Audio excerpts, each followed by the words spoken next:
Alright, so as Rachel said, I'm Dr. Double Trouble, or Dr. Natalie Gosnell. Dr. Double Trouble is my moniker here because I like studying binary stars. And so that's where two stars are orbiting one another. And so you've got two stars and that's double the trouble. So rather than just studying binary stars though, I really like studying binary stars that aren't supposed to be there. Basically binary stars that shouldn't exist. They look different than binary stars that we expect to see. And some ways that we can create these kind of unexpected binary stars are through collisions. And so that's why I'm going to be talking about what can happen when stars collide. But you may be wondering, how do I know that the binary stars that I study look weird? That basically means that I need to know what stars are supposed to look like when they're normal. And so we need to understand how we categorize and organize stars before we start to study them. And so here is an image from the Hubble Space Telescope. This is of the core of a globular cluster. Specifically in this case it's the core of globular cluster Omega Cen. And we see we have hundreds of stars here. All of these stars were born at the same time and out of the same material, but we have stars that are of different masses and different temperatures. And so let's categorize and organize the stars according to their temperature and their brightness. So first we're going to organize by temperature. So we're going to take the stars in this image and we're going to separate them according to their color.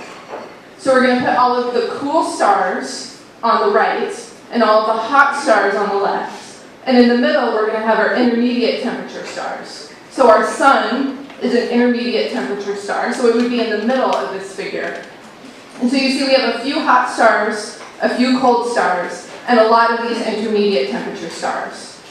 So we've organized by temperature, but now let's organize by brightness. So we're going to put the bright stars at the top, the faint stars at the bottom. And the bright stars are also our big stars. The faint stars are our small stars. And when we organize by both temperature and brightness, then we see some real patterns start to emerge. We see that stars follow their own path in temperature and brightness. There is some sort of system here going on. And so you can see features in this temperature and brightness diagram that when astronomers use this diagram, we call it an HR diagram or Hertzsprung-Russell diagram, named after the people who invented this type of organizational mechanism to study the stars. And so one of the main features here is the main sequence. The main sequence is where stars spend the majority of their life. This is where our sun is today. Stars in the main sequence are still burning their original hydrogen fuel in their cores. So it's where they're still burning their hydrogen, they haven't run out of their initial fuel source. Eventually they do run out of that fuel, and then they turn off of the main sequence and become a giant star. When a star runs out of their fuel and becomes a giant star is dependent on how massive the star is. Massive stars run out of their fuel faster. And so originally, in this cluster, the main sequence was much higher and much longer. It used to extend up to more massive stars, but those massive stars have already run out of their fuel. And so over time, these massive stars ran out of their hydrogen and turned over to become red giant stars. And so over time, the main sequence becomes shorter and shorter as those more massive stars run out of their core fuel sources. And so at this particular time, the main sequence extends up to a certain point, but beyond this point, all of these more massive stars, they already ran out of their fuel source. And so they've turned into giant stars and gone up the giant branch. And then after the giant branch, they kind of jump over here to the horizontal branch. You can see when we organize stars by temperature and brightness, we have this really clean, clear path and pattern of stellar evolution. And so you can take a star and you can put it on this path, and then it seems like everything makes sense. You know how old it is, you know where it is in its evolution, you know how much longer it's going to live. And all that seems to be very fine and happy. Except that if you're looking at the stars that are actually there in the cluster, there's some that I've, up until this point, left out. In reality, we have stars that lie away from these paths that we understand really well. There are stars that kind of stick out. They don't seem to follow the patterns and pathways that we expect them to. And so these are the stars that I study. I study these stars that kind of stick out. And the reason why I do is if you count up all of the evolved stars in stellar clusters, it turns out that a quarter of them stick out. A quarter of them aren't following the pathways that we expect them to. And so I'm trying to bring these 25% of evolved stars into the fold so we can have a better understanding of stellar evolution, a more comprehensive understanding of stellar evolution. But in order to do that, we have to understand how they get there. What happened to these stars so that they moved away from this path, from this pattern of stellar evolution that we expected them to be on? So how did this happen? How did they get there? Well, one of the ways that it can happen is with collisions. And so that's what I'm focusing on tonight, although there are a couple other ways that it can happen too. But tonight we're going to talk about collisions. So where can collisions actually happen? Our sun is not going to collide with any other star in any human lifetime in the future. So you don't have to worry about that. And the reason why is that we don't live inside a stellar cluster. But stellar clusters exist in our galaxy. So here are 3 pictures of globular clusters. These are thousands and thousands of stars that were born together at the same time, out of the same material, that are in the Milky Way galaxy and orbiting the galaxy. And here, we have these thousands of stars that are gravitationally bound to one another. And so they're orbiting the galaxy all together and they're interacting with one another. When we get these beautiful pictures from telescopes on the ground and in space, we get a lovely image of the cluster, but it's static. It's not really giving us an understanding of how the cluster evolves over time. In order to see and understand how clusters are evolving over time, we need to move to computer simulations, because these images aren't really giving us a sense of how the stars are moving with respect to one another. And so we can take what we've learned about these clusters and apply them to our computer models. So here we have a simulation of a star cluster. In this simulation, all the stars are going to gravitationally interact with one another, and they're also going to evolve on their own. And so this cluster is going to evolve for the equivalent of 100 million years. And so we really need computers to help us understand the time scales and the lengths that go into these types of interactions. But once we start this, you'll see that clusters are actually very dynamic, active places. It's almost like a swarm of bees, and the stars are all the bees moving around one another. And so if you think about the center of this cluster, the core of this cluster where the stars are the most densely packed, you can imagine that 2 stars in the core of this cluster are going to come together, interact, and collide. And so it's within this dynamic cluster environment that you can actually have physical star collisions occurring. So you don't have to worry about our sun colliding with anything, because we don't live in this type of stellar cluster environment. But there's many of these clusters in the galaxy where other types of star collisions definitely do occur. Stellar collisions are also possible in a cluster environment because many of the stars are binary stars. And so they're orbiting another star, or perhaps they're in a triple system where you actually have 3 stars that are orbiting one another. And in that case, the likelihood that you're going to interact with another binary or another triple system is much larger than 2 stars just coming together and colliding. So we have this cluster view, but we can zoom in and look at what an interaction would be like between a triple system and a binary system specifically. And so here we're going to start with 3 stars that are orbiting one another. And a binary system is going to come in from the upper right and interact with this triple system. These types of dynamical interactions are very probable and happen a lot in these cluster environments. And you can have things like ejection, so this star up here is going to leave the system, never to return. But most importantly, you can have resonant dynamical encounters within these interactions. And during these long dynamical encounters, 2 stars can come together and collide. And so then you have a collision product that's existing within this dynamical environment. And at the end of the exchange or the interaction, the collision product can leave with a companion, without a companion. It depends on the stars that went into the system and the stars that end up coming out of the system. But now we can zoom in even further and we can look at what does that actual collision look like. So we're going to start here with 2 stars that are slightly less massive than our sun. So 0.7 and 0.8 solar masses. So 7/10 and 8/10 of our sun's mass. And when this starts, you have to remember that our sun is not a solid object. Our sun is made of gas. There's no physical surface that you could put a table on, for example. And so when these two stars come together to collide, they actually slide past each other first. And all of this energy gets injected into the envelope of the stars, and they end up becoming incredibly puffy, large stellar objects. And it actually takes a couple passes of the stars by one another in order for them to relax and for the cores to come together to form one single collision product.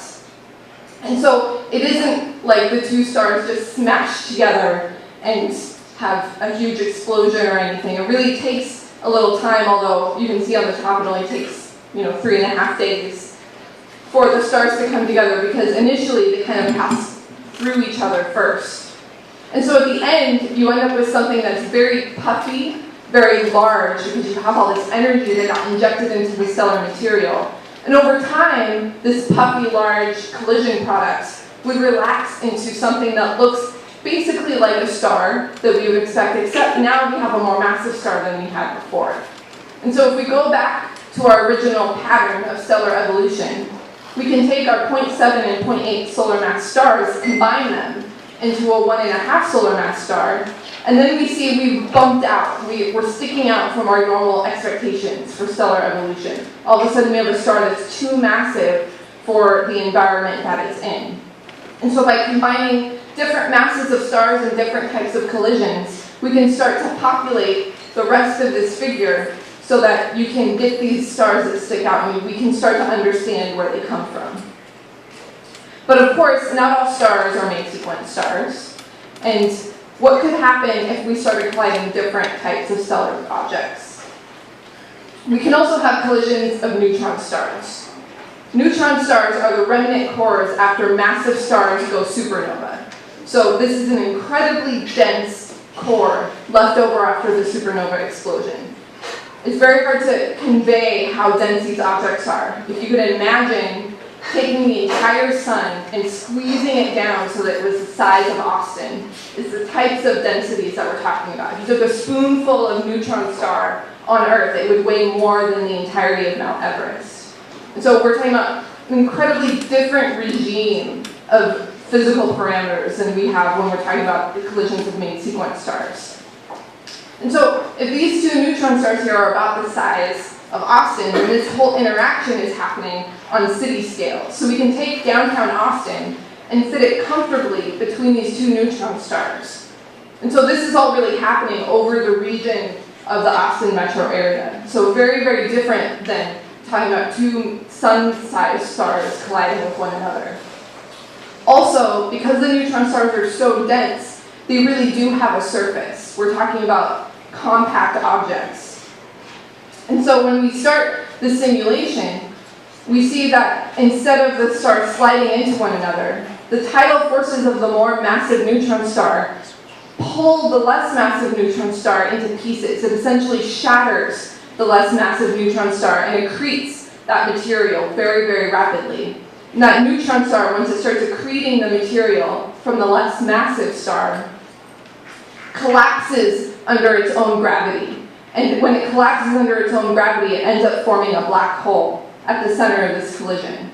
And then we have this huge trail of neutron star material that's flung out because of how energetic this interaction in this collision is. And so from two neutron stars, now we have a black hole with this torus, this donut-shaped area of material, and the black hole will eventually accrete the majority of this matter that was flung out from the collision. This is incredibly energetic and also incredibly fast. The actual collision, the actual interaction in real life would only take 20 milliseconds to occur. So that's about 6 to 7 times faster than the blink of an eye. This whole simulation is about 2,500 times slower than it would actually happen in real life. And so, just like that, we end up having a new black hole that we didn't have before. And these two neutron stars coming together end up creating one of the most exotic objects in the universe, a new black hole.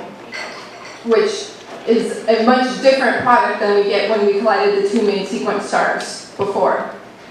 Now, when I was preparing for this talk, I found out that a lot of musicians like naming songs after stellar collisions or stars colliding. I think they think it's a very romantic term, perhaps. And in fact, if you like alt rock, their muse has a star called or a song called Neutron Star Collision. But I thought this was pretty funny because after you know what actually happens in a neutron star collision, I'm not sure it's a really great analogy for a love song. So now, if you hear a song that has to do with star collisions or stars colliding, you can add a little reality and a little physics to the situation. So, thank you for listening, and I'm happy to answer any questions that you have. All right, thank you, Dr. Double. So, we have some time for questions. Straight back, we'll start there. So you showed the main sequence and superconductor go off to the right. Where does the blue, the hot blue start? So the question was on the HR diagram there, the red giants and supergiants go up to the top right when they evolve off the main sequence, but what about the hot blue stars from the main sequence? So, the hot blue stars are the stage that happens after the red giant phase. And so, when stars are going up the red giant branch, they actually aren't fusing anything in their cores. The cores that have the spent hydrogen that was fused into helium are just continuing to contract. And they contract to the point where finally it's hot enough that they can fuse helium. And when that happens, the star contracts again and goes down to the horizontal branch. And it's a smaller and hotter star, which is why it's less massive and bluer. And then after that point, the star becomes an AGB star where it's running out of its helium core, and then it expends its envelope, blowing it off to become a white dwarf later on in its evolution. And so it's just the stage after the red giant phase, when you're actually fusing helium in the core instead of hydrogen. Down here. So you said there's two neutron stars that collide to make a black hole, and it happens in 20 milliseconds or whatever it was. Have we seen that visually through telescopes and seen two neutron stars make a black hole? Real quick, that was, have we ever seen two neutron stars crash into each other and make a black hole? So, I'll say yes and no. So no in that we haven't actually taken a picture like the one that I showed with that simulation. But one of the products of that collision is a huge gamma ray burst. And we can detect those gamma rays. And so there are some mysterious gamma ray sources where we detect the gamma rays, but we're not really sure where they came from. But they have particular observational qualities that we think could be related to this type of collision. And so we're trying to use simulations like this to better understand observations that we make across the electromagnetic spectrum. So not just a visual observation where you can take a picture that we can easily understand, but especially trying to put the most energetic observations we have into context. So we think the gamma rays that the neutron stars release when they finally come together is a way that we can confirm that type of collision happening. Do we have candidates for that we say that we could take a picture someday? Yeah, that's why, yeah, there are candidates for these mysterious gamma ray sources. Neutron star candidates. No, there are no candidates for two neutron stars coming together that we could take a picture of, but that's a good thing because it's such an energetic collision that we wouldn't want to be anywhere near the amount of energy that gets released from it at the end. Up here. Okay, consider for a minute the mechanics of type 1 supernova. Why would they be statistically more likely to happen to observe those novas and block the combustion? So the question was regarding type 1's A supernova, which is my specialty, which is not something that Natalie talked about, but two stars in a binary system. We're not sure what the stars are. There's something compact, like a neutron star, but not quite, and something blows up in that system. And with my advisor in the audience, I won't say more than that. But the question was regarding... Question. Let Natalie. I know, that's right. How does that play into UC collaboration? That is an excellent question. And that question is something that astronomers don't really know the answer to yet. So why wouldn't we expect these to happen more in a place where we have lots of binaries, like in clusters that are interacting with one another? as far as I know, the 1As do not happen more predominantly in globular clusters than in the disk of galaxies.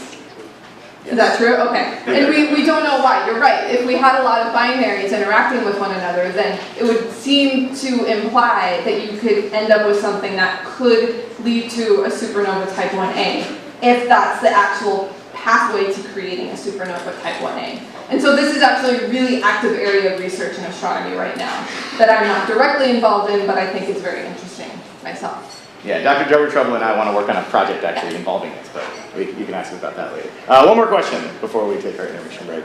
Right up here. So with the neutron star collision, where what's in your diagram, they were kind of a glancing blow that then created that, I guess, torus of debris around them. Does that same thing happen if it's a more direct collision, or if it's a near miss? Does it still rip them apart and create that, or? I guess, what does the angle of them interacting have to do with that? So the question was about the neutron stars colliding.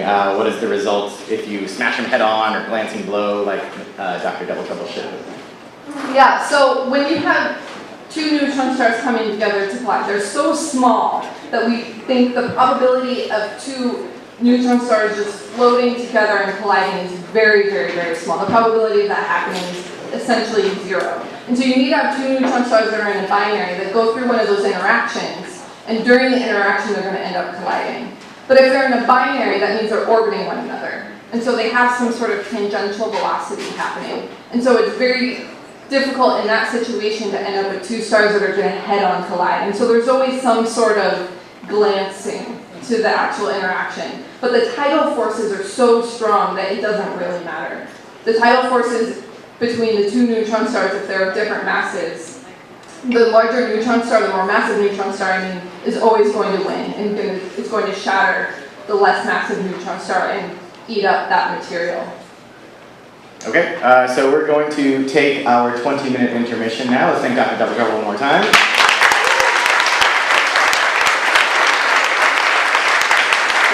All right, grab a drink. We've got